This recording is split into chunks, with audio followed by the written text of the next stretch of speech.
Ya, seluruh kebutuhan pokok ini menjadi naik, apalagi menjelang Hari Raya Idul Adha, begitu ya. Untuk membahas terkait masalah ini, sudah terhubung bersama saya melalui via Zoom, ada Nasim Khan, anggota Komisi 6 DPR RI. Selamat malam, Bang Nasim. Selamat malam, Bang Arkan. Ya, kemudian ini kita juga masih terus menghubungi ada Pak Oke Nirwananti ya, dari Dirjen Perdagangan Dalam Negeri, Kementerian Perdagangan.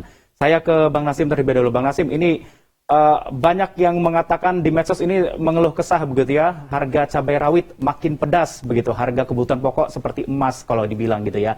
Nah, kalau melihat kondisi seperti ini, Bang Nasim, apa yang Anda lihat dengan kondisi saat kenaikan harga bahan pokok ini?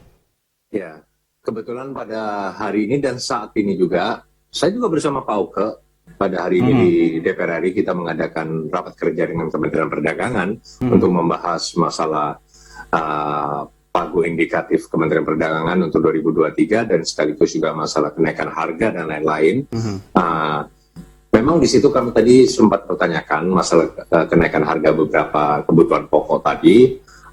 Contohnya tadi saya dengar di berita itu ada kenaikan harga cabai, bawang, ya kan, dan itu ada kedelai, ada minyak goreng.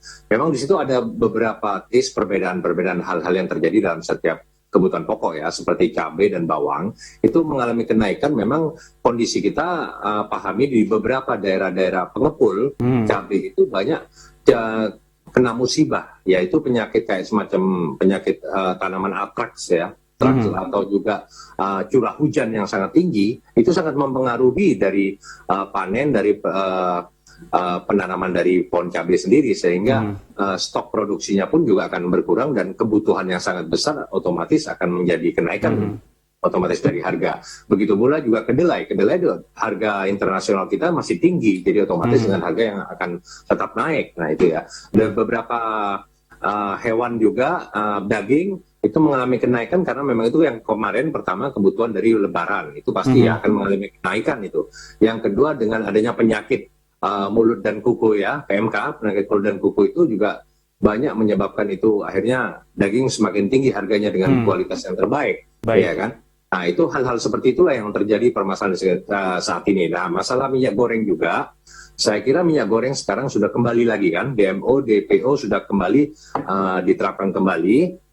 Sebelumnya memang sempat ada lalu dihentikan karena adanya rakortas waktu itu ya. Sekarang Kementerian Perdagangan untuk memulihkan kembali DMO dan akan diatur bagaimana minyak goreng untuk masyarakat itu akan didistribusikan. Itu sekarang tadi sudah ditata dengan baik dan saya kira sudah mulai baik kok. Saya lihat harga-harganya itu ya, mungkin ada beberapa hal daerah atau pasar atau tertentu yang masih mengalami kenaikan yang signifikan. Saya kira itu. Baik, karena sekarang memang lagi ada RDP begitu bisa dibilang di DPR Ya, begitu ya. rapat kerja. Ya baik, apa agenda ya kebetulan dibahas hari ini, Bang Nasim?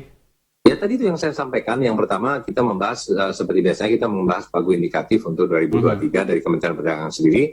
Nah di situ juga kita membahas tentang perkembangan, update progres dari kenaikan harga bahan pokok yang selama ini terjadi, di informasi, aspirasi dari masyarakat itu yang kita tanyakan. Dan nah ini masih lagi berjalan sampai hari ini.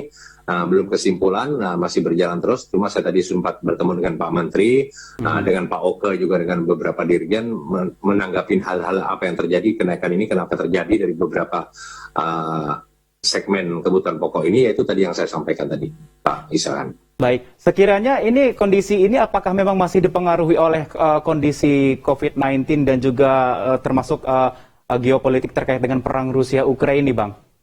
Itu otomatis, ini kan berjalan, ya kan, situasi pasca pandemi, ekstrim pandemi kalau saya bilangnya.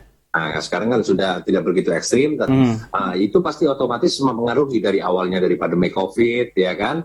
Lalu dihantam lagi kita dengan masalah ekonomi global bisnis, lalu ditambah lagi Ukraina Rusia berperang, itu pasti otomatis mempengaruhi dalam sistem segala hal. Kayak semacam pupuk, kita sementara ini pupuk banyak bahan kimia kita yang impor, otomatis penanaman kita sudah hampir berapa 2 tahun ini harga tinggi, ya produksi otomatis hasil pun tinggi, ya kan begitu.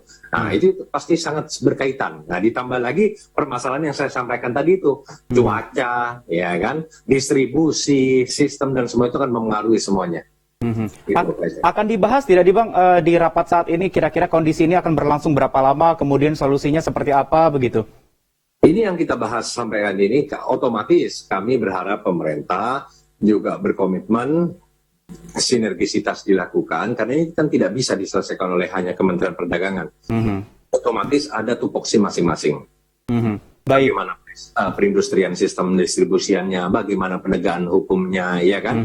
Karena situasi kita terus kan berubah-berubah. Nah, otomatis sinergisitas ini kita butuhkan untuk kerjasama dari semua tupoksi yang ada di, khususnya dalam pemerintah, kita harapkan untuk bisa mengatasi ini dengan baik. Khususnya untuk kepentingan masyarakat kita, kepentingan bangsa kita, ya dalam masa-masa pasca pandemi ini dan juga ke depan kita harus melangkah apa. Langkah kita di masa saat ini, di masa ke depan itu apa yang harus kita lakukan untuk perbaikan dalam kebutuhan pokok kita, kalau perlu bagaimana menata kedaulatan pangan kita dan semuanya, ekspor, impor dan lain-lain yang kita harapkan ke depannya. Baik, nanti kita akan lanjutkan lagi perbincangan kita Bang Nasim usai jeda yang satu ini, tetaplah bersama kami di Newsroom.